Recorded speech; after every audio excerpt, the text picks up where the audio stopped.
ਸਤਿ ਸ਼੍ਰੀ ਅਕਾਲ। ਪੰਜਾਬੀ ਰੇਡੀਓ ਤੇ Punjabi TV USA ਵੇਖ ਸੁਣ ਰਹੇ ਸਾਰੇ ਸਰੋਤਿਆਂ ਦਾ ਬਹੁਤ-ਬਹੁਤ ਸਵਾਗਤ ਹੈ। ਇਸ ਸਮੇਂ ਦੇ ਵਿਸ਼ੇਸ਼ ਪ੍ਰੋਗਰਾਮ ਖਬਰ ਤੇ ਨਜ਼ਰ ਦੇ ਵਿੱਚ।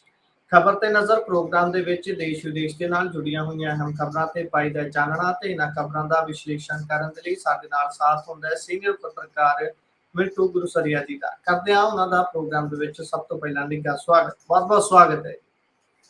ਸ਼ੁਕਰੀਆ ਸਾਰਿਆਂ ਨੂੰ। ਸਤਿ ਸ੍ਰੀ ਅਕਾਲ ਜੀ। ਸਤਿ ਸ਼੍ਰੀ ਅਕਾਲ ਜੀ। ਅੱਜ ਦੇ ਪ੍ਰੋਗਰਾਮ ਦੇ ਸਪਾਂਸਰਸ ਦਾ ਧੰਨਵਾਦ ਕਰਦੇ ਚੱਲੀਏ। ਸਭ ਤੋਂ ਪਹਿਲਾਂ ਖਾਲਸਾ ਇੰਸ਼ੋਰੈਂਸ ਲੰਬੇ ਸਮੇਂ ਤੋਂ ਇੰਸ਼ੋਰੈਂਸ ਦੇ ਖੇਤਰ ਦੇ ਵਿੱਚ ਸੇਵਾਵਾਂ ਨਿਭਾ ਰਹੇ ਨੇ। ਤੁਸੀਂ ਵੀ ਸੰਪਰਕ ਕਰ ਸਕਦੇ ਹੋ। ਨੰਬਰ ਹੈ 408 272 2500। ਟਿਰਕਿਆਣਾ ਇਮੀਗ੍ਰੇਸ਼ਨ ਲਾ ਫਰਮ। ਜੇ ਟਿਰਕਿਆਣਾ ਹੋਣਾ ਨਾਲ ਸੰਪਰਕ ਕਰ ਸਕਦੇ ਹੋ ਕਿਸੇ ਵੀ ਤਰ੍ਹਾਂ ਦੀ ਇਮੀਗ੍ਰੇਸ਼ਨ ਦੇ ਬਾਬਤ ਸਲਾਹ ਮਸ਼ਵਰਾ ਕਰਨ ਦੇ ਲਈ। Krishan Dhanota Yuba City, Baljinder Singh Nijjar Woodland GL lube ਵਾਲੇ ਟਰੱਕ ਵਾਸ਼ ਕਰਦੇ ਨੇ, ਆਇਲ ਚੇਂਜ ਕਰਦੇ ਨੇ, 에ਅਰ ਬ੍ਰੇਕਸ ਦਾ ਕੰਮ ਤਸੱਲੀ ਬਖਸ਼ ਕਰਦੇ ਨੇ। ਤੁਸੀਂ ਇਹਨਾਂ ਦੇ ਕੋਲੋਂ ਨਵੇਂ ਪੁਰਾਣੇ ਟਾਇਰ ਵੀ ਖਰੀਦ ਸਕਦੇ ਹੋ। ਲੋਕੇਸ਼ਨ ਸੈਂਟਾ ਨੀਲਾ ਦੀ ਹੈ। ਨਿਮਾ ਸਹੂਲਤਾਂ ਹੋਣਾ ਦਾ ਨੰਬਰ ਹੈ 209 277 0113। Jaswinder Singh Nagra, Roseville, Avtar Singh Sangha Yuba City, Baldev Singh Kangli Yuba City. ਬਹੁਤ ਬਹੁਤ ਧੰਨਵਾਦ ਹੈ ਇਹਨਾਂ ਸਾਰੇ ਸਪਾਂਸਰਸ ਦਾ। ਰੁਕ ਕਰਦੇ ਆ ਖਬਰਾਂ ਦਾ। ਮਿੰਟੂ ਜੀ ਪਾਇਓ ਚਾਨਣਾ। ਸਭ ਤੋਂ ਪਹਿਲਾਂ ਗੱਲ ਵੈਸਟ ਬੰਗਾਲ ਦੀ ਹੀ ਕਰ ਲੈਂਦੇ ਆ, ਕਿਉਂਕਿ ਜਦੋਂ ਤੋਂ ਰਿਜ਼ਲਟ ਆਇਆ ਚਰਚਾ ਦਾ ਵਿਸ਼ਾ ਬਣਿਆ ਹੋਇਆ ਵੈਸਟ ਬੰਗਾਲ। ਅਗਲੀਆਂ ਤਿਆਰੀਆਂ ਕਿੱਥੇ ਦੀਆਂ ਨੇ ਉਹ ਵੀ ਦੱਸੀ ਜਾਂਦੇ ਨੇ। ਇੱਧਰ ਪੰਜਾਬ ਦੇ ਮੁੱਖ ਮੰਤਰੀ ਸਾਹਿਬ ਕਹਿੰਦੇ ਵੀ ਇਹ ਜਦੋਂ ਵੀ ਜੇਤੂ ਰੱਥ ਰੋਕਿਆ ਉਹ ਪੰਜਾਬ ਨੇ ਰੋਕਿਆ, ਵੀ ਕਹਿਣ ਜੋ ਕਹਿੰਦੇ ਨੇ। ਪਰ ਗੱਲ ਮਮਤਾ ਹੁਣੀ ਅੱਜ ਆਖਿਰਕਾਰ ਪ੍ਰੈਸ ਕਾਨਫਰੰਸ ਕੀਤੀ ਹੈ। ਉਹਨਾਂ ਦੇ ਦਰਜਾ ਬਦਰਜਾ ਲੋਕ ਪਾਰਟੀ ਦੇ ਉਹਨਾਂ ਦੇ ਆਸ-ਪਾਸ ਬੈਠੇ ਨਜ਼ਰ ਆ ਰਹੇ ਸੀ। ਮੁੱਕਦੀ ਗੱਲ ਬੀਬੀ ਹੁਣੀ ਕਹਿੰਦੇ ਨੇ ਵੀ ਮੈਂ ਤਾਂ ਨਹੀਂ ਦਿੰਦੀ ਅਸਤੀਫਾ। ਕੀ ਹੈ ਕਾਰਨ, ਕਿਉਂ ਇਹ ਗੱਲ ਕਹਿ ਰਹੇ ਨੇ? ਕਿ ਇਹ ਇੱਕ ਢੁਕਵਾਂ ਤਰੀਕਾ ਹੈ ਆਪਣੀ ਗੱਲ ਰੱਖਣ ਦਾ, ਆਪਣਾ ਇਤਰਾਜ਼ ਜ਼ਾਹਰ ਕਰਨ ਦਾ? ਕੀ ਇਸ ਤਰੀਕੇ ਦੇ ਨਾਲ ਜਦੋਂ ਹਾਰ ਹੋ ਜਾਂਦੀ ਹੈ ਇਹ ਚੀਜ਼ ਕੀਤੀ ਜਾ ਸਕਦੀ ਹੈ? ਨਹੀਂ ਗੁਰਪ੍ਰੀਤ, ਇਹ ਮੇਰੇ ਖਿਆਲ ਦੇ ਨਾਲ ਇਹ ਕੋਈ ਸਿਹਤਮੰਦ ਲੋਕਤੰਤਰ ਦਾ ਹਿੱਸਾ ਨਹੀਂ ਜੀ। ਦੇਖੋ, ਹਾਰ ਕਿਉਂ ਹੋਈ ਆ ਉਸ ਗੱਲ ਦੇ ਨਾਲ ਆਪਾਂ ਸਹਿਮਤ ਹੋ ਸਕਦੇ ਹਾਂ। ਹਾਰ ਕਿਉਂ ਹੋਈ ਆ ਉਸ ਗੱਲ ਦੇ ਨਾਲ ਤੇ ਆਪਾਂ ਸਹਿਮਤ ਹੋ ਸਕਦੇ ਹਾਂ। ਉਹ ਹਮਦਰਦੀ ਵੀ ਹੈ, ਕੁਛ ਉਹਨਾਂ ਦੇ ਆਪਣੇ ਮਤਲਬ ਕੇ ਫੈਸਲੇ, ਕੁਛ ਉਹਨਾਂ ਦੀਆਂ ਆਪਣੀਆਂ ਨਾਕਾਮੀਆਂ ਵਗੈਰਾ, ਉਹ ਚੀਜ਼ਾਂ ਠੀਕ ਨੇ ਆਪਣੀ ਜਗ੍ਹਾ।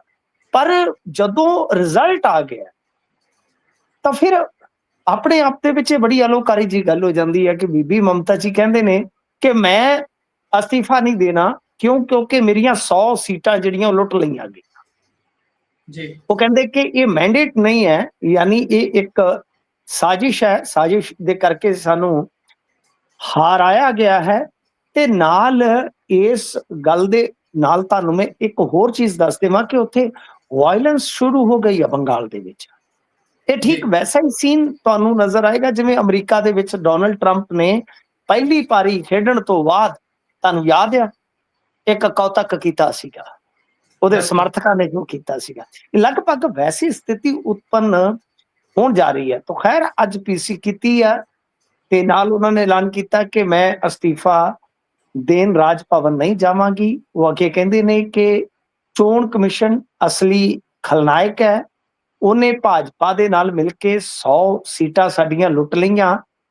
ਹੁਣ ਮੇਰੇ ਪਾਸ ਕੁਰਸੀ ਨਹੀਂ ਹੈ, ਮੈਂ ਆਜ਼ਾਦ ਪੰਛੀ ਹਾਂ, ਕਹੀਂ ਤਾਂ ਯਾਨੀ ਕਿਤੋਂ ਵੀ ਇਲੈਕਸ਼ਨ ਲੜ ਸਕਦੀ ਹਾਂ, ਸੜਕਾਂ ਤੇ ਰਹੂੰਗੀ ਵਗੈਰਾ ਵਗੈਰਾ। ਉਹ ਸਾਰੀਆਂ ਗੱਲਾਂ ਜਿਹੜੀਆਂ ਉਹ ਕਰ ਰਹੇ ਸਨ।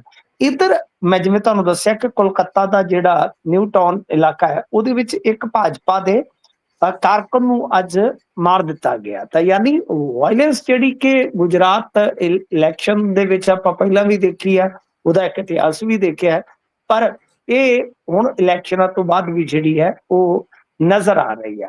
ਉਹ ਫਿਲਹਾਲ ਆਪਾਂ ਇਹਨਾਂ ਦੇਖ ਸਕਦੇ ਹਾਂ ਕਿ ਇਹ ਹੁਣ ਇੱਕ ਸੰਵਿਧਾਨਕ ਸੰਕਟ ਜਿਹਾ ਉਤਪੰਨ ਹੋ ਗਿਆ। ਇਹ ਕਿਤੇ ਨਾ ਕਿਤੇ ਕਹਿ ਲਓ ਕਿ ਮਾਹੌਲ ਨੂੰ ਹੋਰ ਵੀ ਉੱਥੇ, ਜਿਵੇਂ ਮੈਂ ਕਿਹਾ ਕਿ ਸੰਵੇਦਨਸ਼ੀਲ ਆ ਉੱਥੇ ਮਸਲਾ, ਉੱਥੇ ਵਾਇਲੈਂਸ ਜਿਹੜੀ ਆ ਰਿਜ਼ਲਟ ਦੇ ਨਾਲ ਹੀ ਸ਼ੁਰੂ ਹੋ ਗਈ, ਵੈਸੇ ਪਹਿਲਾਂ ਵੀ ਹੈ, ਪਰ ਹੁਣ ਉਹ ਚੀਜ਼ਾਂ ਜਿਹੜੀਆਂ ਉਹ ਜ਼ਿਆਦਾ ਅਰਾਜਕਤਾ ਪੈਦਾ ਕਰ ਸਕਦੀਆਂ ਨੇ ਗੁਰਪ੍ਰੀਤ। ਇਹ ਹੁਣ ਦੇਖਣਾ ਹੋਏਗਾ ਕਿ ਇਸ ਸੰਵਿਧਾਨਕ ਸੰਕਟ ਦੇ ਵਿੱਚ ਕੀ ਹੁੰਦਾ। ਵੈਸੇ ਤੇ ਮੈਨੂੰ ਨਹੀਂ ਲੱਗਦਾ ਕਿ ਮਮਤਾ ਬੈਨਰਜੀ ਕੋਈ ਜ਼ਿਆਦਾ ਦੇਰ ਅੜ ਸਕਦੇ ਆ, ਕਿਉਂਕਿ ਸੰਵਿਧਾਨ ਦੇ ਵਿੱਚ ਬਹੁਤ ਪ੍ਰਬੰਧ ਨੇ। ਮੈਂ ਤੁਹਾਨੂੰ ਅੱਗੇ ਵੀ ਕਹਿੰਦਾ ਹੁੰਦਾ ਕਿ ਜੇਕਰ ਇਸ ਤਰ੍ਹਾਂ ਦੇ ਪ੍ਰਬੰਧ ਸੰਵਿਧਾਨ ਨੂੰ ਬਣਾਉਣ ਵਾਲਿਆਂ ਨਾ ਰੱਖੇ ਹੁੰਦੇ ਤੇ ਇਹ ਕਦੋਂ ਨੂੰ ਡਿਕਟੇਟਰ ਆਪਣੇ ਆਪ ਨੂੰ ਐਲਾਨ ਦਿੰਦੇ।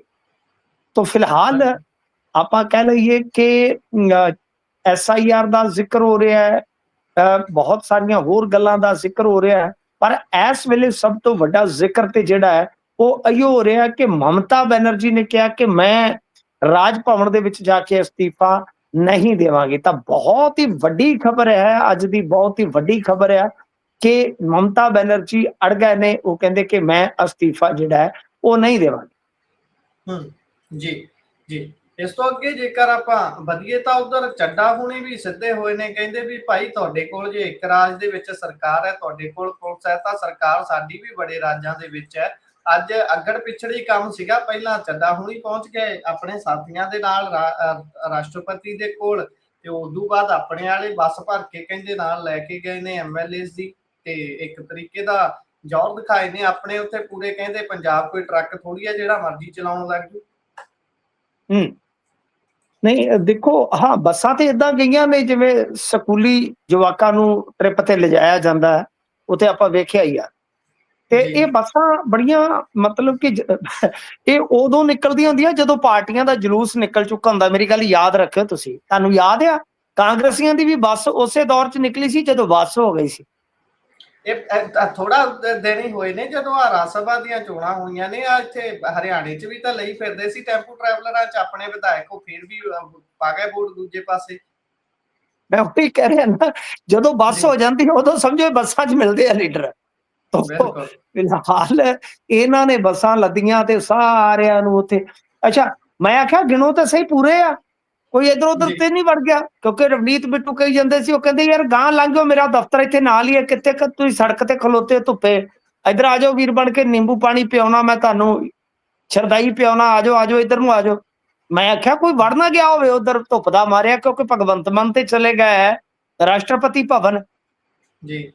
ਸਾਡਾ ਜੀ ਨਹੀਂ ਉਹ ਲੱਗਦਾ ਕੱਲਿਆਂ ਦਾ, ਕਿਤੇ ਆ ਕੇ ਮਿਲ ਜਾ। ਉਹ ਵਿਚਾਰੇ ਢੀਕਦੇ ਪਏ ਸੀ ਵਿਧਾਇਕ ਕਿ ਹੁਣ ਕੀ ਕਰੀਏ। ਉਧਰੋਂ ਰਵਨੀਤ ਬਿੱਟੂ ਆਵਾਜ਼ਾਂ ਮਾਰ ਰਿਹਾ ਸੀ, ਉਹ ਗਿਣੇ ਤੇ 2 ਘੱਟ ਨਿਕਲੇ। ਜੀ। ਤੇ 2 ਕਿੱਧਰ ਚਲੇ ਗਏ? ਉਹ ਫਿਰ ਯਾਦ ਆਇਆ ਕਿ 2 ਤੇ ਇਹਨਾਂ ਦੇ ਅੰਦਰ ਹੀ ਰਹਿੰਦੇ ਨੇ ਤਕਰੀਬਨ। ਬਿਲਕੁਲ। ਵੀ 1-2 ਤੇ ਹਮੇਸ਼ਾ ਇਹਨਾਂ ਦੇ ਜੇਲ੍ਹ 'ਚ ਬੈਠੇ ਹੁੰਦੇ ਆ, ਵੀ 2 ਇੱਕ ਤੇ ਫੁੱਫੜ ਤੇ ਇੱਕ ਲਾਲਜੀਤ ਭੁੱਲਰ, ਇਹ ਤੇ ਦੋਵੇਂ ਅੰਦਰ ਨੇ। ਫਿਰ ਚੇਤਾ ਆਇਆ ਉਹ ਤੁਹਾਡਾ ਭਲਾ ਹੋ ਜੇ ਤੁਹਾਡਾ, ਇੰਨੇ ਕੁ ਬੰਦੇ ਤੇ 1-2 ਬੰਦੇ ਇਹਨਾਂ ਦੇ ਹਰ ਟਾਈਮ ਅੰਦਰ ਰਹਿੰਦੇ ਆ। ਰਮਨ ਅਰੋੜਾ ਆਇਆ, ਉੱਥੇ ਤਾਂ 94-95 ਹੀ ਕਹਿੰਦੇ ਰਹੇ ਨੇ ਸ਼ਬਦੀ ਤੌਰ ਤੇ, ਜਦੋਂ ਬਿਆਨ ਦੇ ਰਹੇ ਸੀ ਉੱਥੇ ਤਾਂ 94-95 ਹੀ ਕਹੇ ਨੇ। ਹਾਲਾਂਕਿ ਖਰੇ ਕੁੰਵਰ ਵਿਜੇ ਪ੍ਰਤਾਪ ਉਹਨਾਂ ਨੂੰ ਵੀ ਵਿੱਚ ਹੀ ਗਿਣੀ ਜਾਂਦੇ ਖਰੇ ਆਪਣੇ। ਨਹੀਂ ਉਹ ਤੇ ਗਏ ਨਹੀਂ ਜੀ, ਉਹ ਜਾਂਦੇ ਨਹੀਂ ਪਰ ਉਹ ਗਿਣਤੀ 'ਚ ਉਹ ਲਈ ਜਾਂਦੇ। ਇਹ ਭਗਵੰਤ ਮਾਨ ਹੋਰਾਂ ਨੂੰ ਰੋਗ ਹੈ ਜੀ, ਜਿਸ ਰੋਗ ਨਾਲ ਬੱਕਰੀ ਮਰ ਗਈ ਉਹੀ ਰੋਗ ਪਠੋਰੇ ਨੂੰ ਜੀ। ਬਈ ਮਤਲਬ ਕਿ ਇਹਨਾਂ ਨੂੰ ਰੋਗ ਆ, ਇਹ ਤੱਥ ਤੋੜ ਮਰੋੜ ਦਿੰਦੇ ਨੇ, ਗਿਣਤੀ ਘਟਾ ਵਧਾ ਦਿੰਦੇ ਨੇ। ਦੇਖੋ ਇਹਨਾਂ ਨੇ ਤੇ ਬਾਬਾ ਨਜ਼ਮੀ ਰਵਾਤਾ ਉਦਣ, ਸ਼ੇਰ ਦੀ ਐਸੀ ਕੀ ਤੈਸੀ ਕੀਤੀ ਕਿ ਬਾਬਾ ਨਜ਼ਮੀ ਨੂੰ ਜਦੋਂ ਕਿਸੇ ਨੇ ਸੁਣਾਇਆ ਕਿ ਆ ਸੁਣੋ ਜੀ ਅਸੈਂਬਲੀ ਦੇ ਵਿੱਚ ਤੁਹਾਡਾ ਸ਼ੇਰ ਬੋਲਿਆ ਗਿਆ, ਉਹ ਤੇ ਉਹਨਾਂ ਦੀ ਤੇ ਬੋਲਤੀ ਬੰਦ ਹੋ ਗਈ ਕਿ ਮੇਰੀ ਸ਼ੇਰ ਦੀ ਤੇ ਜਾੜੀ ਕੱਢ ਦਿੱਤੀ ਆ ਮੁੱਖ ਮੰਤਰੀ ਨੇ। ਤਾਂ ਗੱਲ ਇਹ ਆ ਕਿ ਬਈ ਇਹਨਾਂ ਨੇ 90 ਦੀ ਗਿਣਤੀ ਉੱਥੇ ਖੜੀ ਆ, ਜਿਹਦੇ ਵਿੱਚ ਕਹ ਲੋ ਕਿ ਮੰਤਰੀ ਆ ਗਏ, ਮੁੱਖ ਮੰਤਰੀ ਵੀ ਆ ਗਏ, ਤੇ ਉਧਰ ਉਸ ਤੋਂ ਪਹਿਲਾਂ ਰਾਘਵ ਚੱਡਾ ਮਿਲ ਕੇ ਆਏ ਜੀ। ਰਾਘਵ ਚੱਡਾ ਜਿਸ ਵੇਲੇ ਮਿਲ ਕੇ ਆਏ, ਉਹਨਾਂ ਨੇ ਕਿਹਾ ਕਿ ਵੇਖੋ ਜਦੋਂ ਮੈਂ ਇਹਨਾਂ ਦੇ ਨਾਲ ਸਾਂ ਉਦੋਂ ਮੈਂ ਦੁੱਧ ਧੋਤਾ ਸਾਂ, ਬੜਾ ਸ਼ਰੀਫ ਸੀਗਾ, ਹੁਣ ਮੈਂ ਇਹਨਾਂ ਤੋਂ ਜੁਦਾ ਹੋ ਗਿਆ, ਵੱਖ ਹੋ ਗਿਆ, ਹੁਣ ਮੇਰੇ 'ਚ 36 ਐਬ ਨੇ, ਹੁਣ ਮੈਂ ਭ੍ਰਿਸ਼ਟਾਚਾਰੀ 'ਚ ਹੋ ਗਿਆ, ਫਲਾਂ ਹੋ ਗਿਆ, ਟਮਕਾ ਹੋ ਗਿਆ। ਉਹਨੇ ਆਖਿਆ ਮੈਨੂੰ ਵੀ ਵਲੇਟ ਦੇਣਗੇ ਜਲਦੀ ਜਲਦੀ। ਉਧਰੋਂ ਇੱਕ ਤੇ ਇਹਨਾਂ ਦੇ ਜਿਹੜੇ ਡਾਇਲੌਗ ਆਪਣੇ ਗੁਰਪ੍ਰੀਤ ਡਾਇਲੌਗ ਬੜੇ ਜ਼ਬਰਦਸਤ ਹੁੰਦੇ ਆ। ਉਹ ਜਿਹੜਾ ਪਾਠਕ ਹੈ ਪਾਠਕ ਕਹੀ ਜਾ ਰਿਹਾ ਸੀ, ਹਮ ਤੋਂ ਕਫਨ ਬਾਂਧ ਕੇ ਨਿਕਲੇ ਹੈ ਸਰ ਪੇ। ਮੈਂ ਕਿਹਾ ਲਓ, ਇਹਨਾਂ ਦੇ ਕਫਨ ਦੇ ਰੰਗ ਵੀ ਬਦਲਦੇ ਰਹਿੰਦੇ ਆ। ਪਹਿਲਾਂ ਨੀਲਾ ਜਿਹਾ ਸੀ, ਅੱਜ ਕੱਲ ਇਹਨਾਂ ਦਾ ਭਗਵਾ ਹੋ ਗਿਆ, ਕੱਲ ਨੂੰ ਕੋਈ ਪਤਾ ਨਹੀਂ ਇਹਦੇ ਰੰਗ ਬਦਲ ਜਾਣਾ। ਤਾਂ ਮਤਲਬ ਕਿ ਡਾਇਲੌਗ ਬੜੇ ਸੁੱਟਦੇ ਆ। ਸ਼ਤਰੂਘਨ ਸਿਨਹਾ ਜਦੋਂ ਜਵਾਨੀ 'ਚ ਸੀ ਉਦੋਂ ਡਾਇਲੌਗ ਮਾਰਦਾ ਸੀ, ਰਾਜਕੁਮਾਰ ਮਾਰਦਾ ਸੀ, ਪਰ ਉਹ ਤੇ ਹੁਣ ਚਲੋ ਕੋਈ ਸੰਸਾਰ 'ਚ ਹੈ ਨਹੀਂ, ਕੋਈ ਬੁੱਢਾ ਹੋ ਗਿਆ, ਇਹ ਉਹਨਾਂ ਦੀ ਕੋਰ ਕਸਰ ਕੱਢੀ ਜਾਂਦੇ ਨੇ। ਤਾਂ ਫਿਲਹਾਲ ਗੁਰਪ੍ਰੀਤ ਜੇ ਆਪਾਂ ਵੇਖੀਏ ਤਾਂ ਇਸ ਮਾਮਲੇ ਦੇ ਵਿੱਚ ਅੱਜ ਦੀ ਸਭ ਤੋਂ ਵੱਡੀ ਗੱਲ ਆ ਉਹ ਇਹ ਆ ਕਿ ਰਾਘਵ ਚੱਡਾ ਨੇ ਇੱਕ ਤਰ੍ਹਾਂ ਨਾਲ ਚੈਲੰਜ ਪੇਸ਼ ਕੀਤਾ। ਚੈਲੰਜ ਪੇਸ਼ ਕੀ ਕੀਤਾ ਕਿ ਤੁਹਾਡੇ ਕੋਲ ਇੱਕ ਰਾਜ ਦੀ ਪੁਲਿਸ ਆ ਜੀ ਕਿ ਬਈ ਪੁਲਿਸ ਇੱਕ ਰਾਜ ਦੀ ਆ, ਤੁਹਾਡੇ ਕੋਲ ਤੁਸੀਂ ਸਾਡੇ ਮਗਰ ਲਾਉਣ ਨੂੰ ਫਿਰਦੇ ਹੋ, ਸਾਡੇ ਕੋਲ 21 ਸਟੇਟਾਂ ਦੀ ਪੁਲਿਸ ਆ। ਪਰ ਬਿਲਕੁਲ ਇਹਦੇ ਤੇ ਮੈਂ ਭਗਵੰਤ ਮਾਨ ਹੋਰਾਂ ਦੀ ਸਿਫਤ ਕਰਾਂਗਾ ਇਸ ਗੱਲ ਤੋਂ ਕਿ ਇਹਨਾਂ ਨੇ ਉਸ ਲਲਕਾਰ ਦਾ ਪ੍ਰਤੀਕਾਰ ਦਿੱਤਾ ਜੀ ਕਿ ਤੁਸੀਂ ਸਾਨੂੰ ਡਰਾਉਨੇ ਹੋ, 21 ਪਰਚੇ ਕੱਟੋਗੇ ਸਾਡੇ ਤੇ, ਕਿਉਂਕਿ ਇਹ ਸਿੱਧਮ ਸਿੱਧੀ ਧਮਕੀ ਆ ਇੱਕ ਚੀਫ ਮਿਨਿਸਟਰ ਨੂੰ। ਦੇਖੋ ਜੀ ਇਹ ਜੋ ਮਰਜ਼ੀ ਕਹਿਣ, ਇਹਨਾਂ ਦੇ ਸਮਰਥਕ ਮੈਨੂੰ ਜੋ ਮਰਜ਼ੀ ਕਹਿਣ, ਜਿੱਥੇ ਇਹਨਾਂ ਦੇ ਨਾਲ ਖਲੋਣ ਦੀ ਵਾਰੀ ਆਏਗੀ ਬਿਨਾਂ ਆਵਾਜ਼ ਤੋਂ ਖਲੋ ਜਾਵਾਂਗੇ, ਇਹ ਦਮ ਦਿਖਾਉਣ। ਇਹ ਤੇ ਸਿੱਧਾ ਚੈਲੰਜ ਹੈ ਨਾ ਕਿ ਬਈ ਸਾਡਾ ਮੁੱਖ ਮੰਤਰੀ ਤੁਸੀਂ ਕਹੋਗੇ ਕੱਲ ਨੂੰ ਕਿਸੇ ਸਟੇਟ 'ਚ ਨਹੀਂ ਵੜ ਸਕਦਾ। ਜੀ तो ऐसा नहीं है, ऐसा नहीं है। गलत गल नूं हमेशा गलत कहांगे ते ठोक के कहांगे। तो यानी इस तरह की बयानबाजी वेखण नूं मिली आ। इधर तुसीं वेखो ते शामी मुलाकात इन्हां दी जदों अरविंद केजरीवाल नाल हो गई तो उन्हां दा भी बयान आ गया। उन्होंने जी कहा कि पंजाबीयत जिहड़ी आ वो नफरत करदी आ, नफरत करदी आ भाजपा नूं। यानी तुसीं वेखो कि किड्डी चलाकी दे नाल जिवें बंगाल इलैक्शन ओवर होया, रिजल्ट जिहड़ा है वो बई भाजपा दे पक्ष च आ गया, माहौल पंजाब दे पक्ष च। अज मैं अगे भी दस के आया, मैनू जिम जी च तुहाडी एज ग्रुप दे बच्चे मिले, मुंडे मिले ते उत्थे उस टाइम 10-12 जने सन। जदों मैं वर्कआउट लाउण गया तां गुरप्रीत उन्हां चों 3-4 ने भाजपा बारे पुछया कि की जी फ्यूचर है जी। तां तुसीं हिसाब ला लो, जिन्हां दा कदे कोई लेना देना नहीं है, कदे कोई ज्यादा उन्हां ने भाजपा च रुचि नहीं दिखाई। ਉਹ ਬੰਗਾਲ ਇਲੈਕਸ਼ਨ ਦਾ ਰਿਜ਼ਲਟ ਜਿਵੇਂ ਟ੍ਰੈਂਡ ਕੀਤਾ ਤਾਂ ਉਹਨਾਂ ਦੀ ਸੋਚ ਦੀ ਭਮੀਰੀ ਵੀ ਘੁੱਕ ਗਈ ਕਿ ਕੀ ਭਾਜਪਾ ਇੱਥੇ ਆ ਸਕਦੀ ਹੈ। ਤਾਂ ਇਹ ਅਰਵਿੰਦ ਕੇਜਰੀਵਾਲ ਹੋਰਾਂ ਨੇ ਵੀ ਸਾਫ਼ ਦੱਸ ਦਿੱਤਾ ਕਿ ਚੈਲੰਜ ਸਾਡੇ ਸਾਹਮਣੇ ਕੀ ਆ ਤੇ ਉਹ ਕਿਸ ਤਰ੍ਹਾਂ ਦਾ ਨੈਰੇਟਿਵ ਬਿਲਡ ਕਰ ਸਕਦੇ ਨੇ ਆਉਣ ਵਾਲੇ ਸਮੇਂ ਦੇ ਵਿੱਚ ਕਿ ਭਾਜਪਾ ਪੰਜਾਬੀਅਤ ਵਿਰੋਧੀ ਆ। ਹੁਣ ਸਿੱਖ ਵਿਰੋਧੀ ਤਾਂ ਕਹਿ ਨਹੀਂ ਨਾ ਸਕਦੇ, ਕਿਉਂਕਿ ਇਹ ਕਿੱਡੇ ਕੁ ਸਿੱਖ ਤੇ ਇੱਛੀ ਆ। ਉਹ ਪੰਜਾਬ ਵਿਰੋਧੀ ਕਹਿਣਗੇ ਕਿ ਕਿਸਾਨਾਂ ਨਾਲ ਇਦਾਂ ਹੋਇਆ ਉਦਾਂ ਹੋਇਆ, ਚਲੋ ਉਹ ਆਰਗੂਮੈਂਟ ਦੇਵਾਂਗੇ, ਉਹ ਤਰਕ ਵਿਤਰਕ ਚੱਲਣਗੇ ਇਹਨਾਂ ਦੇ ਨਾਲ, ਹਲੇ ਸਮਾਂ ਆਉਣ ਦਿਓ। ਤਾਂ ਫਿਲਹਾਲ ਦਿੱਲੀ ਦੀਆਂ ਸੜਕਾਂ ਤੇ ਅੱਜ ਸਾਡੇ ਵਿਧਾਇਕਾਂ ਦੀ, ਮੰਤਰੀਆਂ ਦੀ, ਮੁੱਖ ਮੰਤਰੀ ਦੀ ਪਰੇਡ ਚੱਲ ਰਹੀ ਸੀ। ਪਰੇਡ ਜੀ ਮਤਲਬ ਜਿੱਦਾਂ ਹੰਸਰਾਜ ਹੰਸ ਨੇ ਜਵਾਨੀ ਚ ਗਾਇਆ ਨਾ, ਉਹ ਵੇਖੋ ਆਓ ਵੇਖੋ ਸੜਕਾਂ ਤੇ ਅੱਗ ਟੁਰੀ ਜਾਂਦੀ ਆ, ਇੱਥੇ ਸਾਡੀ ਸਿਆਸਤ ਤੁਰੀ ਫਿਰਦੀ ਸੀ ਅੱਗ ਵਰਗੀ ਧੁੱਪ ਦੇ ਵਿੱਚ।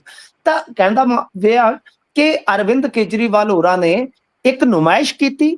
ਨੁਮਾਇਸ਼ ਦੇ ਪਿੱਛੇ ਮਕਸਦ ਕੀ ਸੀ?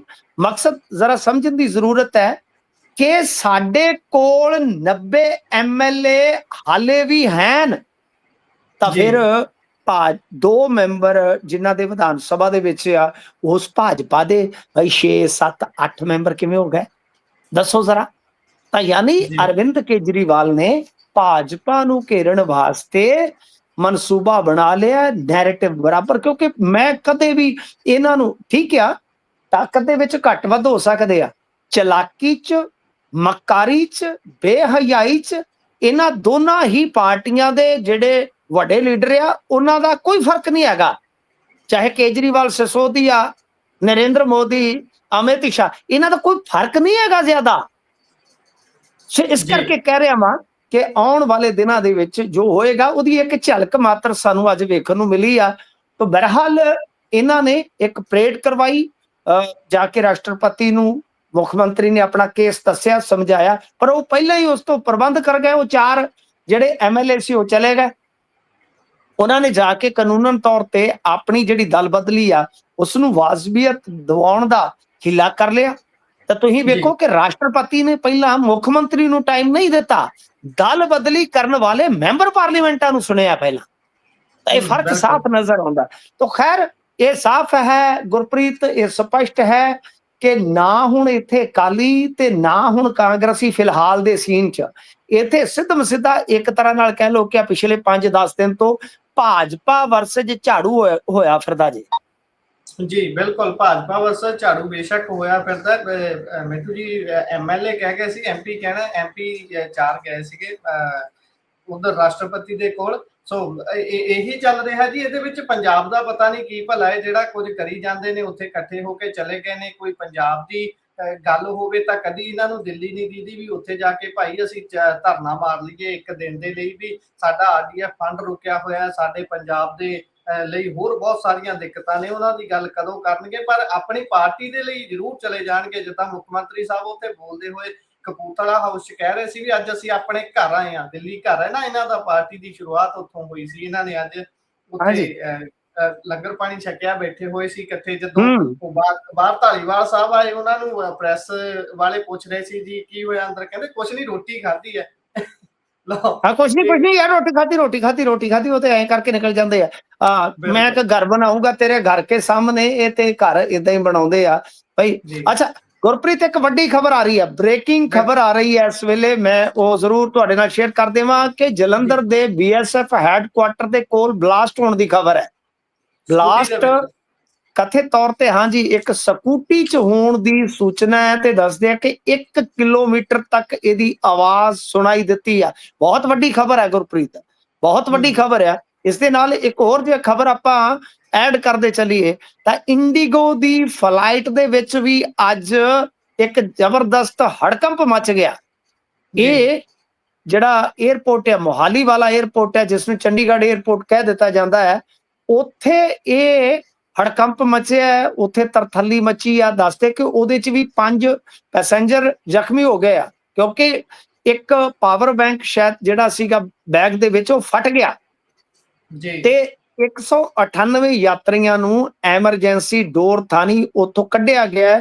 ਫੁਟੇਜ ਵੀ ਆਏ ਨੇ, ਕਾਫੀ ਕਹਿ ਲੋ ਕਿ ਪੈਨਿਕ ਕ੍ਰੀਏਟ ਹੋ ਗਿਆ ਸੀਗਾ। ਪਰ ਜੇ BSF ਹੈਡਕੁਆਟਰ ਦੇ ਕੋਲ ਐਡਾ ਵੱਡਾ ਧਮਾਕਾ ਹੋਇਆ ਤੇ ਇਸ ਧਮਾਕੇ ਦੀ ਤਾਰ ਫਿਰ ਦੂਜੇ ਜੋ ਸਿਲਸਿਲੇਵਾਰ ਤਰੀਕੇ ਨਾਲ ਬਲਾਸਟ ਹੋ ਰਹੇ ਨੇ ਪੰਜਾਬ ਦੇ ਵਿੱਚ, ਜੇ ਉਧਰ ਜੁੜ ਜਾਂਦਾ ਤਾਂ ਬਹੁਤ ਹੀ ਮੈਂ ਕਹਿੰਦਾ ਕਿ ਮਾਨ ਸਰਕਾਰ ਵਾਸਤੇ ਇਹ ਇੱਕ ਬਹੁਤ ਵੱਡਾ ਚੈਲੰਜ ਹੋ ਜਾਏਗਾ ਗੁਰਪ੍ਰੀਤ। ਠਾਣੇ ਤੁਸੀਂ ਦੇਖੇ ਹੋਣੇ, ਚੌਂਕੀਆਂ, ਇਹਨਾਂ ਦੇ ਪੁਲਿਸ ਕਰਮਚਾਰੀਆਂ ਦੇ ਕਤਲ ਤੱਕ। ਇਸ ਤੋਂ ਬਾਅਦ ਇਹਨਾਂ ਦਾ ਜੇ ਤੁਸੀਂ ਵੇਖੋਗੇ ਤੇ ਉਹ ਜਿਹੜਾ ਹੈਗਾ ਸੀਗਾ ਇੰਟੈਲੀਜੈਂਸ ਦਾ ਡਿਪਾਰਟਮੈਂਟ, ਉਹਦਾ ਹੈਡਕੁਆਟਰ, ਉਹਦੇ ਤੇ RPG ਅਟੈਕ ਹੋ ਗਿਆ। ਉਸ ਤੋਂ ਬਾਅਦ ਜੇ BSF ਹੈਡਕੁਆਟਰ ਦੇ ਕੋਲ ਇਸ ਤਰ੍ਹਾਂ ਦਾ ਇੱਕ ਬਲਾਸਟ ਜੋ ਖਬਰ ਆ ਰਹੀ ਹੈ, ਇਹ ਸੱਚ ਸਾਬਤ ਹੁੰਦਾ ਖਦਸ਼ਾ ਕਿ ਬਲਾਸਟ ਹੋਇਆ, ਤਾਂ ਮੇਰੇ ਖਿਆਲ ਦੇ ਨਾਲ ਪੰਜਾਬ ਸਰਕਾਰ ਬਹੁਤ ਕਸੂਤੀ ਕਰ ਜਾਏਗੀ ਗੁਰਪ੍ਰੀਤ। BSF ਚੌਕ ਦੇ ਬਿਲਕੁਲ ਨਜ਼ਦੀਕ ਇਹ ਧਮਾਕਾ ਹੋਇਆ, ਜਲੰਧਰ ਦੇ ਵਿੱਚ ਜਾਣਕਾਰੀਆਂ ਸਾਂਝੀਆਂ ਕਰ ਦਈਏ। ਤਸਵੀਰਾਂ ਜਿਹੜੀਆਂ ਮੁੱਢਲੀਆਂ ਸਾਹਮਣੇ ਆ ਰਹੀਆਂ ਨੇ, ਉਹ ਤਾਂ ਦੇਖਣ 'ਚ ਤਾਂ ਬਹੁਤ ਲੱਗ ਰਿਹਾ ਵੀ ਵੱਡਾ ਖਲਾਰਾ ਪਿਆ ਹੋਇਆ, ਕਿਉਂਕਿ ਸਾਰਾ ਕੁਝ ਆਲੇ ਦੁਆਲੇ ਕਾਲਾ ਕਾਲਾ ਨਜ਼ਰ ਆ ਰਿਹਾ ਹੋਇਆ ਤੇ ਆਰਮੀ ਵੀ ਉੱਥੇ ਮੌਕੇ ਤੇ ਨਜ਼ਰ ਆ ਰਹੀ ਹੈ ਤੇ ਨਾਲ ਪੰਜਾਬ ਪੁਲਿਸ ਦੇ ਆਲਾ ਅਧਿਕਾਰੀ ਵੀ ਉੱਥੇ ਪਹੁੰਚ ਚੁੱਕੇ ਨੇ। ਇਹ ਮੁੱਢਲੀ ਜਾਣਕਾਰੀ ਹੈ। ਅੱਗੇ ਬਿਲਕੁਲ ਗੁਰਪ੍ਰੀਤ, ਇਹਦੇ 'ਚ ਇਹੀ ਹੈ ਨਾ ਕਿ ਜੇ 1 ਕਿਲੋਮੀਟਰ ਤੱਕ ਆਵਾਜ਼ ਸੁਣਾਈ ਦਿੱਤੀ ਆ, ਇਹਦਾ ਮਤਲਬ ਇਹ ਹੈ ਕਿ ਧਮਾਕੇ ਦੀ ਸਮਰੱਥਾ ਜਿਹੜੀ ਹੈ ਉਹ ਬਹੁਤ ਵੱਡੀ ਹੋਏਗੀ। ਬਿਲਕੁਲ ਇਹ ਹੋ ਸਕਦਾ ਹੈ ਕਿ ਧਮਾਕੇ ਦਾ ਜਿਹੜਾ ਮਤਲਬ ਕਿ ਉਹਦੇ ਵਿੱਚ ਜੋ ਵੀ ਐਕਸਪਲੋਸਿਵ ਲੱਗਾ ਹੋਏਗਾ ਉਹ ਇੰਨਾ ਕਮਜ਼ੋਰ ਨਹੀਂ ਹੋਏਗਾ। 1 ਕਿਲੋਮੀਟਰ ਤੱਕ ਇਹ ਧਮਾਕੇ ਵਾਲੀ ਜਿਹੜੀ ਜਗ੍ਹਾ ਹੈ ਮਿੱਟੂ ਜੀ, ਥੋੜਾ ਦੱਸ ਦਈਏ ਵੀ ਇਹ ਉਹ ਜਗ੍ਹਾ ਜਿੱਥੋਂ ਦੀ ਜਿਹੜੇ ਭਰਤੀ ਹੋਣ ਲਈ ਨੌਜਵਾਨ ਟ੍ਰਾਇਲ ਦੇਣ ਆਉਂਦੇ ਨੇ ਨਾ, ਉਹਨਾਂ ਦੀ ਐਂਟਰੀ ਹੈ ਇਸ ਜਗ੍ਹਾ ਤੋਂ। ਆਮ ਤੌਰ ਤੇ ਅਸੀਂ ਲੰਘਦੇ ਵੜਦੇ ਆ ਇੱਥੋਂ ਦੇਖਦੇ ਆ, ਆਮ ਤੌਰ ਤੇ ਇੱਥੇ ਬਹੁਤ ਰੱਛ ਪਿਆ ਹੁੰਦਾ। ਕਈ ਵਾਰੀ ਰਾਤ ਨੂੰ ਨੌਜਵਾਨ ਵਿਚਾਰੇ ਇੱਥੇ ਬਾਹਰ ਸੌਂਦੇ ਨੇ, ਜਿਨ੍ਹਾਂ ਨੇ ਸਵੇਰ ਨੂੰ 3 ਵਜੇ ਐਂਟਰ ਕਰਨਾ ਹੁੰਦਾ ਹੈ ਇੱਥੇ। ਨਹੀਂ ਨਾਜ਼ੁਕ ਹੈ, ਸੰਵੇਦਨਸ਼ੀਲ ਮਸਲਾ ਹੈ ਗੁਰਪ੍ਰੀਤ। ਵੇਟ ਕਰਦੇ ਆ ਕਿ ਪੁਸ਼ਟੀ ਹੁੰਦੀ ਹੈ ਕਿ ਨਹੀਂ ਹੁੰਦੀ। ਤੋ ਕਹਿਣ ਦਾ ਮਤਲਬ ਹੈ ਕਿ ਬਹੁਤ ਵੱਡੀ ਖਬਰ ਆ, ਆਪਣੀਆਂ ਖਬਰਾਂ ਕਰਨ ਦੇ ਦਰਮਿਆਨ ਹੀ ਜਿਹੜੀ ਆਈ ਹੈ, ਬਹੁਤ ਵੱਡੀ ਖਬਰ ਹੈ। ਨਾਲ ਦੀ ਨਾਲ ਹੋਰ ਵੀ ਜੋ ਹੁਣ ਮੈਂ ਵਿਜ਼ੂਅਲ ਦੇਖ ਪਾ ਰਿਹਾ ਉਹ ਇਹ ਨੇ ਵੀ ਇਹ ਉਹ ਜਗ੍ਹਾ ਹੈ ਜਿੱਥੇ ਆਮ ਤੌਰ ਤੇ ਹਮੇਸ਼ਾ ਹੀ ਨਾਕਾ ਲੱਗਾ ਰਹਿੰਦਾ ਪੁਲਿਸ ਦਾ। ਇਹ ਚੌਂਕ ਹੋਣ ਕਰਕੇ ਇੱਥੇ ਆਮ ਤੌਰ ਤੇ ਪੁਲਿਸ ਮੌਜੂਦ ਰਹਿੰਦੀ ਹੈ। BSF ਦੀ ਬਿਲਕੁਲ ਨਾਲ ਕੰਧ ਲੱਗਦੀ ਹੈ ਤੇ ਬਹੁਤ ਹੀ ਸੰਵੇਦਨਸ਼ੀਲ ਜਗ੍ਹਾ ਦੇ ਉੱਪਰ ਇਹ ਧਮਾਕਾ ਹੋਇਆ। ਖੈਰ ਅਗਲੀਆਂ ਜਾਣਕਾਰੀਆਂ ਦੀ ਉਡੀਕ ਕਰਦੇ ਆ, ਨਾਲ ਵਧਦੇ ਆ ਅੱਗੇ ਤੇ ਗੱਲ ਕਰੀਏ ਲੈਫਟ ਦੀ। 50 ਸਾਲ ਬਾਅਦ ਇਹ ਵਾਪਰਿਆ ਹੈ ਕਿ ਭਾਈ ਹੁਣ ਪੂਰੇ ਦੇਸ਼ ਦੇ ਵਿੱਚ, ਪੂਰੇ ਭਾਰਤ ਦੇ ਵਿੱਚ ਕੋਈ ਵੀ ਰਾਜ ਹੈ ਨਹੀਂ ਜਿੱਥੇ ਕਾਮਰੇਡਾਂ ਦੀ ਸਰਕਾਰ ਹੋਵੇ। ਕਾਮਰੇਡਾਂ ਵੀ ਹੋਣਾ ਹੋ ਗਿਆ ਜੀ ਬਾਤ।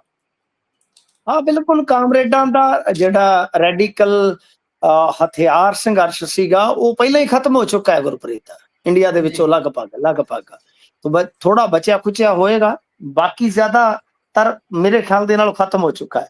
ਤਾਂ ਹੁਣ ਦੂਜੇ ਪਾਸੇ ਜੇ ਪੋਲੀਟੀਕਲ ਤਾਕਤ ਦੀ ਗੱਲ ਕਰੀਏ ਤਾਂ ਉਹ ਵੀ ਇਹਨਾਂ ਕਾਮਰੇਡਾਂ ਦੇ ਕੋਲੋਂ ਬਿਲਕੁਲ ਖੁੱਸ ਗਈ ਹੈ। ਤੁਸੀਂ ਦਰੁਸਤ ਫਰਮਾਇਆ ਸ਼ਾਇਦ ਇੰਡੀਆ ਦੇ ਇਤਿਹਾਸ ਤੋਂ ਜਿਹੜੇ ਵਾਕਫ ਨੇ ਉਹਨਾਂ ਲੋਕਾਂ ਨੂੰ ਪਤਾ ਹੋਏਗਾ ਕਿ ਇਹਨਾਂ ਨੇ 1957 ਚ ਪਹਿਲੀ ਗਵਰਨਮੈਂਟ ਬਣਾ ਲਈ ਸੀ ਜੀ ਕੇਰਲ ਦੇ ਅੰਦਰ। ਗੁਰਪ੍ਰੀਤ, ਉਹ ਗਵਰਨਮੈਂਟ ਜਿਹੜੀ ਹੈ ਉਹ ਬਣਾਈ ਸੀ, ਉਹ ਚਲਾਈ ਵੀ ਜੀ ਕੁਝ ਸਮੇਂ ਤੱਕ, ਉਹ ਚੱਲੀ ਵੀ ਸੀਗੀ। ਉਹ ਪਹਿਲੀ ਗਵਰਨਮੈਂਟ ਸੀਗੀ ਜਿਸ ਨੂੰ ਧਾਰਾ 356 ਦਾ ਇਸਤੇਮਾਲ ਕਰਕੇ ਰਾਸ਼ਟਰਪਤੀ ਰਾਜ ਲਾਗੂ ਕਰਨ ਉਪਰੰਤ ਡੇਕ ਦਿੱਤਾ ਗਿਆ ਸੀਗਾ। ਤਾਂ ਉਹਦੇ ਜੀ ਮੁੱਖ ਮੰਤਰੀ ਸਨ ਨਬੁੰਦਰੀ ਪਾਲ। ਜੀ ਇਹਨਾਂ ਨੇ ਅਲਾਈਅੰਸ ਕਰਕੇ ਸਰਕਾਰ ਲਿਆਂਦੀ ਸੀ, ਵਿਆਪਕ ਖੇਤੀ ਤੇ ਜ਼ਮੀਨੀ ਸੁਧਾਰ ਕੀਤੇ ਕੁਝ, ਕਿਉਂਕਿ ਨਾਲ ਇਹਨਾਂ ਦੇ ਜਿਹੜੇ ਸੀਗੇ ਉਹ ਹਮਖਿਆਲੀ ਨਹੀਂ ਸੀ, ਉਹਨਾਂ ਦੀਆਂ ਵਿਚਾਰਧਾਰਕ ਕਹਿ ਲਓ ਕਿ ਤਰਜੀਹਾਂ ਵੱਖਰੀਆਂ ਸਨ, ਜਿਸ ਕਰਕੇ ਰੌਲਾ ਵਧਿਆ। ਪਰ ਉਸ ਤੋਂ ਬਾਅਦ 1977 ਤੋਂ 2011 ਤੱਕ ਇਹ ਬੰਗਾਲ ਚ ਰਹੇ। ਜੀ ਜੋਤੀ ਬਾਸੂ, ਬੁੱਧਾ ਦੇਵ ਭੱਟਾਚਾਰੀਆ, ਇਹ ਨਾਂ ਹੀ ਅਸੀਂ ਸੁਣਦੇ ਰਹੇ ਉੱਥੇ। ਫਿਰ ਜੇ ਤੁਸੀਂ ਵੇਖੋ ਕਿ ਤ੍ਰਿਪੁਰਾ ਚ ਮਾਨਿਕ ਸਰਕਾਰ ਨੇ ਉੱਥੇ ਬਹੁਤ ਲੰਮਾ ਸਮਾਂ ਰਾਜ ਕੀਤਾ। ਇਨਫੈਕਟ ਇੱਕ ਵਾਰੀ ਤੇ 1998 ਤੋਂ ਸ਼ਾਇਦ ਉਹ 2018 ਤੱਕ ਰਾਜ ਕਰ ਗਏ। ਪਰ ਅੱਜ ਦੀ ਤਰੀਕ ਦੇ ਵਿੱਚ ਕੇਰਲ ਚ ਜੋ ਇਹਨਾਂ ਦੀ ਇੱਕ ਬਚੀ ਖੁਚੀ ਸਰਕਾਰ ਸੀ ਉਹ ਜਾਂਦੀ ਲੱਗੀ ਆ। ਤਾਂ ਕੁੱਲ ਮਿਲਾ ਕੇ ਕਾਸਾ ਖਾਲੀ ਹੈ ਇਸ ਵੇਲੇ ਕਾਮਰੇਡਾਂ ਦਾ। ਹੁਣ ਸਿਆਸੀ ਪਾਵਰ ਖਣੋ ਜੇ ਆਪਾਂ ਵੇਖੀਏ, ਪਰ ਕਾਮਰੇਡ ਜਿਹੜੇ ਆ ਉਹ ਸਮੇਂ ਦੇ ਅਨੁਸਾਰ ਨਹੀਂ ਢਲ ਸਕੇ। ਇਹਨਾਂ ਦੀ ਜਿਹੜੀ ਰਾਜਨੀਤੀ ਸੀ, ਖਾਸ ਤੌਰ ਤੇ ਜੇ ਤੁਸੀਂ ਵੇਖੋਗੇ ਜੋ ਹਿੰਦੂ ਤਵੀ ਰਾਜਨੀਤੀ ਹੈ, ਇਸਨੇ ਤੇ ਖੇਤਰੀ ਦਲ ਅਤੇ ਇਸ ਤੋਂ ਇਲਾਵਾ ਲੈਫਟ ਵਿਚਾਰਧਾਰਾ ਇਹਨਾਂ ਨੂੰ ਲੱਕੋਂ ਲਿਆ। ਇਹ ਗੱਲ ਮੰਨਣ ਵਾਲੀ ਆ, ਇਹਨਾਂ ਨੂੰ ਲੱਕੋਂ ਲੈ ਲਿਆ, ਇਹਨਾਂ ਨੂੰ ਤਾਂ ਉੱਠਣ ਹੀ ਨਹੀਂ ਦਿੱਤਾ। ਸੋ ਇਸ ਕਰਕੇ ਬਹੁਤ ਖਤਰਨਾਕ ਦੌਰ ਦੇ ਵਿੱਚ ਇਹ ਕਾਮਰੇਡ ਜਿਹੜੇ ਬਿਲਕੁਲ ਕਹਿ ਲਓ ਕਿ ਪਾਵਰਲੈਸ ਹੋ ਗਏ ਨੇ। ਪਰ ਇਹਨਾਂ ਨੂੰ ਸੋਚਣਾ ਚਾਹੀਦਾ, ਕਿਉਂਕਿ ਆਪਾਂ ਦੇਖਿਆ ਬਹੁਤ ਸਾਰੀਆਂ ਗਲਤੀਆਂ ਇਹਨਾਂ ਨੇ ਵੀ ਕੀਤੀਆਂ ਨੇ। ਇਹ ਨਹੀਂ ਹੈ ਕਿ ਇਹ ਬਈ ਕਦੇ ਗਲਤ ਨਹੀਂ ਹੋ ਸਕਦੇ। ਇਹਨਾਂ ਦੀ ਆਪਸੀ ਫੁੱਟ, ਆਪਸੀ ਜਿਹੜੇ ਇਹਨਾਂ ਦੇ ਤਕਰਾਰ, ਔਰ ਫਿਰ ਤੁਸੀਂ ਗਾਂ ਅੱਗੇ ਜਾ ਕੇ ਵੇਖੋਗੇ ਵਿਚਾਰਧਾਰਕ ਵਖਰੇਵੇਂ, ਬਥੇਰਾ ਕੁਛ ਹੋਇਆ। ਪਰ ਇਹ ਇੰਡੀਆ ਦੇ ਇਤਿਹਾਸ ਦੇ ਵਿੱਚ ਕਹਿ ਲਓ ਕਿ ਕਈ ਦਹਾਕਿਆਂ ਬਾਅਦ ਆ ਕਿ ਜਦੋਂ ਹੁਣ ਇੱਕ ਵੀ ਲੈਫਟ ਸਰਕਾਰ ਜਿਹੜੀ ਹੈ ਉਹ ਕਿਸੇ ਸਟੇਟ ਦੇ ਵਿੱਚ ਬਕਾਇਆ ਨਹੀਂ ਬਚਦੀ। ਜੀ ਅਗਲੀ ਗੱਲ ਕਰੀਏ ਬਲੌਗਰਾਂ ਦੀ। ਬਲੌਗਰ ਪੰਜਾਬ ਦੇ ਵਿੱਚ ਬਹੁਤ ਤਰ੍ਹਾਂ ਦੇ ਪਾਏ ਜਾਂਦੇ ਨੇ ਤੇ ਉਹਨਾਂ ਦੇ ਵਿੱਚੋਂ ਇੱਕ ਕੈਟਾਗਰੀ ਉਹ ਹੈ ਜਿਹੜੀ ਕਮਰਸ਼ੀਅਲ ਬਹੁਤ ਜ਼ਿਆਦਾ ਹੈ। ਉਹ ਅਲੱਗ-ਅਲੱਗ ਕਿੱਤਿਆਂ ਦੀ ਐਡ ਕਰਦੇ ਨੇ, ਅਲੱਗ-ਅਲੱਗ ਕਾਰੋਬਾਰਾਂ ਦੀ ਐਡ ਕਰਦੇ ਨੇ ਤੇ ਉਸ ਦੇ ਐਵਰੇਜ ਦੇ ਵਿੱਚ ਪੈਸੇ ਲੈਂਦੇ ਨੇ ਉਹਨਾਂ ਦੇ ਕੋਲੋਂ। ਕੁਝ ਬਲੌਗਰ ਏਦਾਂ ਦੇ ਬੀਤੇ ਸਮੇਂ 'ਚ ਆਪਾਂ ਦੇਖੇ ਵੀ ਜਿਹੜੇ ਕਹਿੰਦੇ ਵੀ ਭਾਈ ਆਹ ਕਣਕ ਦਾ ਬੀਜ ਹੈ, ਇਹ ਬੀਜੋ, 60 ਮਣ 70 ਮਣ ਉਦੋਂ ਵੀ ਜ਼ਿਆਦਾ ਕਣਕ ਤੁਸੀਂ ਕੱਢ ਲਓਗੇ। ਇਹਨਾਂ ਦਾ ਹੁਣ ਪੈ ਗਿਆ ਜੀ ਕਿਸਾਨਾਂ ਦੇ ਨਾਲ ਪੇਚਾ। ਦੇਖੋ ਇਹ ਸਾਡੇ ਏਰੀਏ ਦੀ ਜੋੜੀ ਹੈ ਸੰਧੂ ਜੀ, ਠੀਕ ਹੈ ਜੀ। ਇਹ ਸੰਧੂ ਜੋੜੀ ਹੈ ਜਿਹੜੀ ਐਡ ਕਰਦੇ ਨੇ। ਅੱਜ ਕੱਲ ਤੁਹਾਨੂੰ ਪਤਾ ਹੀ ਹੈ ਨਾ ਕਿ ਬਹੁਤ ਜ਼ਿਆਦਾ ਇਹ ਚੱਲਣ ਚੱਲ ਰਿਹਾ ਹੈ ਕਿ ਵਲੌਗਰ ਮਸ਼ਹੂਰੀਆਂ ਦਿੰਦੇ ਨੇ ਚੀਜ਼ਾਂ ਦੀ, ਉਹ ਪ੍ਰਮੋਸ਼ਨ ਕਰਦੇ ਆ। ਤੇ ਇੱਕ ਵਾਰੀ ਇੱਕ ਲੰਘਦਾ ਏਦਾਂ ਦਾ ਹੀ ਮੇਰੇ ਕੋਲ ਠਹਿਰ ਗਿਆ, ਕਿਉਂਕਿ ਮੈਂ ਹਾਈਵੇ ਤੇ ਰਹਿਣਾ। ਤੇ ਮੈਂ ਉਹਨੂੰ ਪੁੱਛਿਆ, ਮੈਂ ਕਿਹਾ ਕਿੰਨਾ? ਉਹ ਕਹਿੰਦਾ ਵੀ ਸਾਰਾ ਖਰਚਾ ਅਗਲੇ ਦਾ ਤੇ 25-30,000 ਰੁਪਇਆ ਉਹਨੇ ਦੱਸਿਆ ਸੀ ਉਹਨਾਂ ਟਾਈਮਾਂ 'ਚ ਕਿ ਮੈਂ ਲੈਣਾ ਪ੍ਰਮੋਸ਼ਨ ਦਾ। ਇੱਕ ਦਿਨ ਦਾ ਖਰਚਾ ਅਗਲੇ ਦਾ, ਰੋਟੀ ਪਾਣੀ ਤੇਲ ਸਾਰਾ। ਮੈਂ ਕਿਹਾ ਯਾਰ ਵਾਹ ਮੌਜ ਕਰਦੀ ਬੇਟਾ, ਸਾਡੇ ਵਰਗੇ ਨੂੰ ਲੱਗਦਾ ਵੀ ਅਸੀਂ ਯਾਰ ਥੋੜਾ ਜਿਹਾ। ਤੇ ਮੈਂ ਇੱਕ ਅੱਗੇ ਵੀ ਗੱਲ ਸੁਣਾਉਣਾ ਨਾ, ਮੈਨੂੰ ਇੱਕ ਵਾਰੀ ਪਿਛਲੇ ਸਾਲ ਪੈਸਿਆਂ ਦਾ ਬੜਾ ਤੋੜਾ ਸੀਗਾ ਗੁਰੂ ਜੀ, ਬਹੁਤ ਜ਼ਿਆਦਾ, ਕਿਉਂਕਿ ਮੈਂ ਗੱਲਾਂ ਕਹਿ ਦੇਣਾ ਹੁੰਦਾ, ਪੁਰਾਣੀ ਆਡੀਅנס ਨੂੰ ਪਤਾ। ਤੇ ਮੇਰੇ ਕੋਲ ਇੱਕ ਫਲੈਟ ਜਿਹੜੇ ਹੁੰਦੇ ਨੇ, ਫਲੈਟ ਬਣੇ ਇਹਨਾਂ ਦੀ ਕੰਪਨੀ ਦੀ ਜਿਹੜੀ ਰਿਪਰੈਜ਼ੈਂਟੇਟਿਵ ਸੀਗੀ ਬੀਬੀ, ਉਹਨਾਂ ਦਾ ਫੋਨ ਆ ਗਿਆ ਜੀ ਕਿ ਤੁਸੀਂ ਐਡ ਕਰ ਲਓ। ਤੇ ਇੱਕ ਮੋਟੀ ਰਕਮ ਉਹਨਾਂ ਨੇ ਆਫਰ ਕੀਤੀ ਜੀ। ਤਾਂ ਮੈਂ ਉਹਨਾਂ ਨੂੰ ਹੱਥ ਜੋੜ ਕੇ ਨਾ ਕਰ ਦਿੱਤੀ ਸੀ। ਇਹ ਠੀਕ ਵੈਸਾ ਹੀ ਹੈ ਜਿਵੇਂ ਪਿਆਸੇ ਲਈ ਪਾਣੀ ਹੁੰਦਾ ਹੈ ਨਾ, ਉਹ ਅਹਿਮ। ਮੇਰੇ ਲਈ ਏਦਾਂ ਹੁੰਦਾ, ਬਹੁਤ ਔਖਾ ਸੀ ਮੈਂ। ਪਰ ਮੈਂ ਕਿਹਾ ਕੋਈ ਗੱਲ ਨਹੀਂ, ਕਈ ਵਾਰ ਪਰਮਾਤਮਾ ਤੁਹਾਨੂੰ ਟੋਕ ਕੇ ਦੇਖਦਾ ਹੁੰਦਾ। ਮੈਂ ਕਿਹਾ ਜੀ ਮੈਂ ਕੋਈ ਚੀਜ਼ ਪੇਡ ਨਹੀਂ ਕਰਦਾ, ਨਾ ਮੈਂ ਕਦੇ ਕਿਸੇ ਨਾਲ ਇੰਟਰਵਿਊ ਪੇਡ ਕਰਾਂ, ਨਾ ਮੈਂ ਕੋਈ ਕਿਸੇ ਦੀ ਮਸ਼ਹੂਰੀ ਪੇਡ ਕਰਾਂ। ਮੈਨੂੰ ਕੋਈ ਚੰਗਾ ਲੱਗੇ, ਕੋਈ ਬੱਚਾ ਅੱਛਾ ਕੰਮ ਕਰ ਰਿਹਾ, ਮੈਂ ਉਦਾਂ ਹੀ ਪੋਸਟ ਪਾ ਦਿੰਦਾ ਹੁੰਦਾ, ਉਦਾਂ ਹੀ ਅਗਲੇ ਦੀ ਪ੍ਰਮੋਸ਼ਨ ਕਰ ਦਿੰਦਾ, ਪਰ ਕਿਸੇ ਦੇ ਕਹਿਣ ਤੇ ਪੈਸਾ ਲੈ ਕੇ ਨਹੀਂ। ਪਰ ਕਿਉਂਕਿ ਇਹ ਹਰੇਕ ਦਾ ਆਪਦਾ ਅਧਿਕਾਰ ਖੇਤਰ ਹੈ ਗੁਰਪ੍ਰੀਤ। ਕੋਈ ਮਸ਼ਹੂਰੀ ਕਰਵਾਉਂਦਾ ਹੈ, ਕੋਈ ਕਰਦਾ, ਠੀਕ ਹੈ, ਸਾਨੂੰ ਉਹਦੇ ਨਾਲ ਕੋਈ ਦਿੱਕਤ ਨਹੀਂ। ਪਰ ਆਹ ਚੀਜ਼ ਜਿਹੜੀ ਹੈ ਕਿ ਬੀਆਂ ਦੀ ਮਸ਼ਹੂਰੀ ਤੱਕ ਚਲੇ ਗਏ। ਮੈਂ ਅੱਜ ਵੀ ਗੱਲ ਕਿਤੇ ਕਰਦਾ ਪਿਆ ਸਾ ਗੁਰਪ੍ਰੀਤ ਕਿ ਬੀ ਤਾਂ ਰਿਸਰਚ ਦਾ ਵਿਸ਼ਾ ਹੈ। ਜੀ ਬਿਲਕੁਲ ਜਿਹੜਾ ਸੀਡ ਹੈ ਨਾ, ਸੀਡ ਰਿਸਰਚ ਦਾ ਵਿਸ਼ਾ ਹੈ। ਇਹਦੇ ਤੇ ਸਾਡੀ ਜਿਹੜੀ ਪੀਏਯੂ ਆ ਉਹ ਮਹੀਨਿਆਂ ਬੱਧੀ ਨਹੀਂ ਸਾਲਾਂ ਬੱਧੀ ਕਿਸਮਾਂ ਤੇ ਪਹਿਲਾਂ ਖੋਜ ਕਰਦੀ ਹੈ, ਜੀ ਫਿਰ ਉਹ ਪ੍ਰਮਾਣਿਤ ਕਰਦੀ ਹੈ, ਫਿਰ ਉਹ ਸਿਫਾਰਿਸ਼ ਕਰਦੀ ਹੈ। ਪਰ ਇਸ ਦਰਮਿਆਨ ਟ੍ਰਾਇਲ ਹੁੰਦੇ ਨੇ ਬਕਾਇਦਾ। ਰਾਣਾ ਗੁਰਜੀਤ ਨੇ ਕਸਾਵਾ ਲਿਆਂਦਾ ਹੈ ਤਾਂ ਉਹਨੇ ਜੀ ਟ੍ਰਾਇਲ ਕਰਕੇ ਦਿਖਾਇਆ ਨਾ ਪਹਿਲਾਂ। ਜੀ ਇਹ ਕਿਉਂ ਹੋਇਆ ਕਿ ਤੁਹਾਨੂੰ ਉਹਨਾਂ ਥੈਲੀ ਬੈਗ ਦੀ ਫੜਾ ਦਿੱਤੀ, ਆਖੇ ਜੀ ਇਹਦੇ ਚ ਇੰਨਾ ਉਹ ਨਿਕਲਦਾ, ਇੰਨਾ ਇੰਨੇ ਚਿਰ ਚ ਪੱਕ ਜਾਂਦੀ। ਯਾਰ ਕਮਾਲ ਦੀ ਗੱਲ ਆ। ਤਾਂ ਸਾਡੇ ਕੀ ਆ ਕਿ ਅੱਜ ਕੱਲ ਜਿਹੜੇ ਇਦਾਂ ਦੇ ਬਈ ਹੈਗੇ ਨੇ ਨਾ ਜਾਂ ਕੁਝ ਲੋਕ, ਉਹ ਇਸ ਤਰ੍ਹਾਂ ਦੇ ਇੰਡੋਰਸ ਕਰਨ ਵਾਲੇ ਜਿਹੜੇ ਲੋਕ ਆ, ਇਨਫਲੂਐਂਸਰ ਆ, ਉਹਨਾਂ ਦੇ ਫਾਲੋਅਰ ਹੁੰਦੇ ਆ, ਉਹ ਪਿੱਛੇ ਲੱਗ ਜਾਂਦੇ ਨੇ। ਤੇ ਇਹ ਵਿਵਾਦ ਜ਼ਰੂਰ ਹੋਇਆ। ਇਸ ਵਿਵਾਦ ਦਾ ਮੈਂ ਤੇ ਕੋਈ ਅੰਤ ਨਹੀਂ ਕਰ ਸਕਦਾ ਗੁਰਪ੍ਰੀਤ। ਮੈਂ ਤੇ ਇਹੀ ਗੁਜ਼ਾਰਿਸ਼ ਕਰਦਾ ਕਿ ਭਾਈ ਜੇ ਕਿਸੇ ਤੋਂ ਗਲਤੀ ਹੋਈ ਹੈ ਤਾਂ ਮੰਨੇ। 100 ਮਣ ਝੋਨਾ ਇਧਰ ਸਾਡੇ ਏਰੀਏ 'ਚ ਤੇ ਨਹੀਂ ਨਿਕਲ ਸਕਦਾ ਜੀ, ਮੈਂ ਤੇ ਨਹੀਂ ਮੰਨਦਾ। 80 ਮਣ ਕਣਕ ਸਾਡੇ ਤੇ ਨਹੀਂ ਨਿਕਲ ਸਕਦੀ। ਅਗੇ ਜੀ ਅਸੀਂ ਕਿਹਾ ਇਨ ਫਿਊਚਰ ਨਿਕਲੇਗੀ, ਤੇ ਫਿਊਚਰ ਦੱਸੋ ਤੁਸੀਂ ਕਿਹੜੀ ਰਿਸਰਚ ਤੋਂ ਕਹਿ ਰਹੇ ਹੋ ਫਿਊਚਰ 'ਚ ਨਿਕਲ ਸਕਦੀ ਹੈ? ਜੀ ਉਸ ਰਿਸਰਚ ਨੂੰ ਵੀ ਤੁਸੀਂ ਮੱਦੇ-ਨਜ਼ਰ ਰੱਖੋ ਨਾ। ਤੋ ਕਹਿਣ ਦਾ ਮਤਲਬ ਹੈ ਕਿ ਚੱਲ ਬਲੱਲੀਆਂ ਚੱਲਣ ਡਈਆਂ ਜੇ, ਤੇ ਦੂਜੇ ਪਾਸਿਓ ਚਲੋ ਉਧਰੋਂ ਵੀ ਕੋਈ ਬੋਲਣ ਲੱਗ ਪਏ, ਪਰ ਭੈੜਾ ਨਹੀਂ ਕਿਸੇ ਨੂੰ ਬੋਲਣਾ ਚਾਹੀਦਾ। ਪਰ ਮੈਂ ਤੁਹਾਨੂੰ ਅੱਜ ਨਾ ਮੈਂ ਕਾਨੂੰਨੀ ਨੁਕਤਾ ਦੱਸਿਆ ਸੀ ਕਿ ਮੈਂ ਤੁਹਾਡੀ ਜਾਣਕਾਰੀ ਵਾਸਤੇ ਦੱਸਦੇ, ਮੈਂ ਇਨਫਲੂਐਂਸਰਾਂ ਵਾਸਤੇ ਵੀ ਤੁਸੀਂ ਕੰਮ ਕਰਦੇ ਹੋ ਜੀ ਬਈ। 10 ਲੱਖ ਤੋਂ 50 ਲੱਖ ਰੁਪਏ ਤੱਕ ਜੁਰਮਾਨਾ ਹੈ ਜੇ ਤੁਸੀਂ ਮਿਸਲੀਡਿੰਗ, ਭਰਮ ਪਾਊ ਏਦਾਂ ਮਸ਼ਹੂਰੀ ਕੀਤੀ। ਬਿਲਕੁਲ ਕਿਤੇ ਫਸ ਨਾ ਜਾਇਓ ਕਿ ਤੁਸੀਂ ਕਹੋ ਕਿ ਹਫਤੇ 'ਚ ਰੰਗ ਗੋਰਾ ਹੋ ਜਾਏਗਾ ਜੀ, ਫੜ ਕੇ ਆ ਕਰੀਮ ਲਾਓ 5-7 ਵਾਰੀ ਏਦਾਂ ਮਲੋ ਓਦਾਂ ਮਲੋ।